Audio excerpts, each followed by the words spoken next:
We've been watching your country as it's gone through an incredibly difficult period with coronavirus, as well as an incredibly difficult period with the economy, the worst recession of Brazil's history. For us, it feels like this has been very badly managed by your government. Is that the way it feels for you on the ground right now? Well, I do agree with you, but that's my feeling too. I'm not sure if the people, Brazilian people, is already convinced that the electorate made a bad choice, like electing current president. It's so obvious that the government is not managing quite well. On the contrary, by denying truth. It's impossible to deny that people are dying. This is true. See? And he said, well, this is not a little influenza. It's not that. It's different. It's much more dramatic than that. The number of died people is enormous. Every day, increasing, not decreasing. And now it's maybe more stable, the number of deaths, but in in a high level. To what extent this will affect the government? It depends on the opposition and the press and to characterize more directly what is the responsibility of the government for the situation. I have been president, so I know that it's not simple.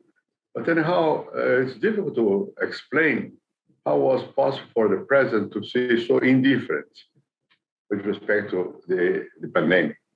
And my country, of course, has been a very divided, a very polarized country for lots of reasons we've spoken about on this show. Your country increasingly feels very divided as well.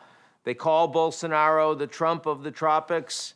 Former President Lula is his opposite in many ways. The country feels very divided, very politically angry. There's a lot of fake news, a lot of disinformation. Why is there so much political hatred and disgust in Brazil right now? Well, in the last years, the division was enormous. As you know, in Brazil, we have lots of people without conditions of life. They have the minimum condition for a decent life. And Lula represents these people some way. So we need someone connected with society. Lula is connected. Bolsonaro as well is connected with low middle class people. So both are representatives of different segments of society. And Lula has the advantage that he came from the people.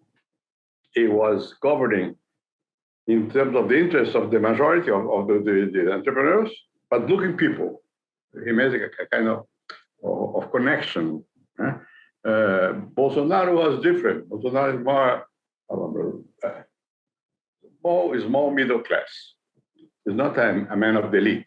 Lula is not a man of the elite as well, but Lula is capable to speak to the elite very simply, very, very easily for him.